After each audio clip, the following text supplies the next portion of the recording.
Hi everyone, welcome back to the channel.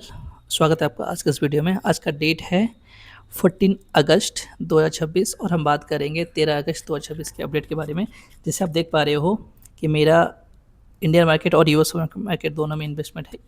US market में लगभग मेरा 4 लाख के आसपास इन्वेस्टमेंट है और इंडियन मार्केट में लगभग मेरा 20 लाख के आसपास, 19,50,57,000 के आसपास मेरा इन्वेस्टमेंट है। चलो मैं आपको एक्सप्लेन करता हूँ सारी चीज़ें।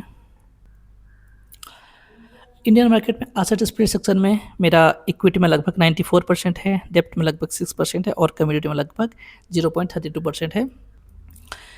मार्केट कैप स्प्लिट में लार्ज कैप में 37% है, मिड कैप में 33% है, स्मॉल कैप में 29% है।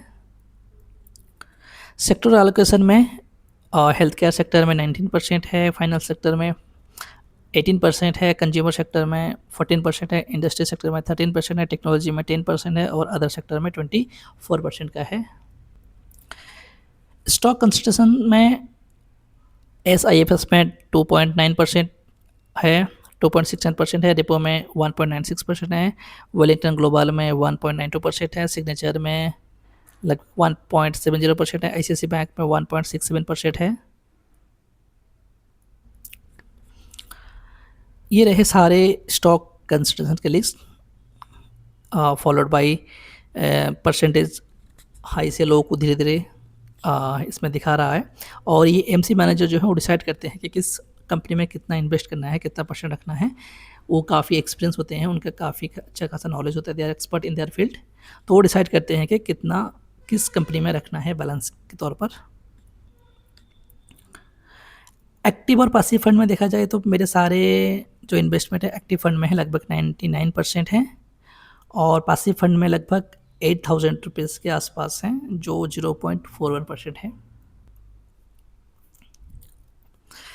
जैसे आप देख पा रहे हो मेरा जो इन्वेस्टमेंट अमाउंट है 18,40,000 रुपया इंडियन मार्केट में और जो टोटल रिटर्न है प्रॉफिट है मेरा लगभग 1,16,302 रुपये का और वन डे रिटर्न है मेरा लगभग 2,763 रुपीज़ का है और टोटल होल्डिंग वैल्यू जो अभी अवेलेबल है 19,57,000 रुपीज़ के आसपास है।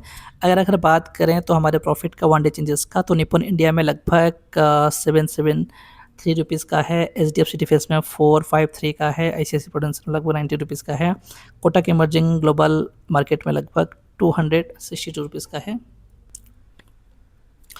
कोटक ग्लोबल इनोवेशन ओवरसीज में लगभग 245 रुपीज़ का, कैनरा बैंक में लगभग 458 का, एलवेस मिड कैप में 135, मोतीलाल ओसवाल में 92 रुपीज़, निपॉन इंडिया में 153, इन्वेस्को इंडिया में 2777, एलवेस स्मॉल कैप में 171। इस तरीके से है, आप देख सकते हो। मैं स्क्रॉल अप कर रहा हूँ, आप पॉज करके देख सकते हो कि किस फंड में कितना रिटर्न आया है और कल का जो नोशनल लॉस हुआ है लगभग आप देख पा रहे हो कि परक प्रतीक में, निपॉन इंडिया में, HDFC टैक्स लैब में, SBI हेल्थ केयर सेक्टर में, इस तरीके से ICICI prudential health care sector में इस तरीके से लॉस हुआ है एक दिन का। और ये बात करते हैं US इन्वेस्टमेंट का, तो US में लगभग मेरा $4,252 का इन्वेस्टमेंट है, जो भी अवेलेबल वैल्यू है 4,189। जो लॉस चला है मेरा $62 का, जो आता है इन टर्म ऑफ परसेंटेज 1.48%।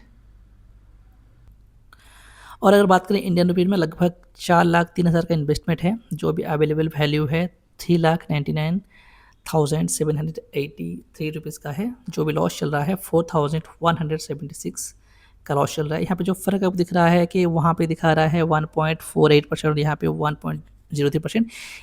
ये फ़र्क इसलिए दिखा रहा है क्योंकि डॉलर थोड़ा कमज़ोर हुआ है, इंडियन रुपीज़ थोड़ा सा मजबूत हुआ है, जो दोनों में डिफरेंस है, इसके वजह से यहाँ पे आपको डिफरेंस दिख रहे हैं कि US के परसेंटेज में और इंडियन मनी के परसेंटेज में। और देखो वन डे रिटर्न में लगभग $10 का प्रॉफिट हुआ है कल। और अगर बात करें इन्वेस्टमेंट का तो इन्वेस्को ट्रिपल के में लगभग 594 का इन्वेस्टेड है और स्पेस एक्स में भी मेरा इन्वेस्टेड है लगभग 581, वी गार्ड में 503 और इस तरीके से है। अब मैं स्क्रॉल डाउन कर रहा हूँ, आप देख लेना कि किस में कितना है। और माइक्रोसॉफ्ट में लगभग $37 का प्रॉफिट चल रहा है, एप्पल में $4 का प्रॉफिट चल रहा है और डेल टेक्नोलॉजी में लगभग $39 का प्रॉफिट चल रहा है। और इंटेल में लगभग 37 का लॉस डॉलर का लॉस चल रहा है। इस तरीके से ट्रस्ट डबल आई इन्वेस्ट को नास्डैक में लगभग लॉस चल रहा है। इस तरीके से सब में लॉस प्रॉफिट चल रहे हैं।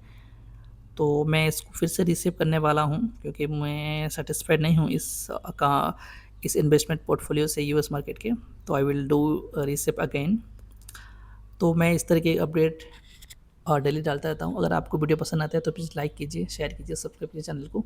चलिए मिलते हैं अगले वीडियो में। Thank you very much for watching this video.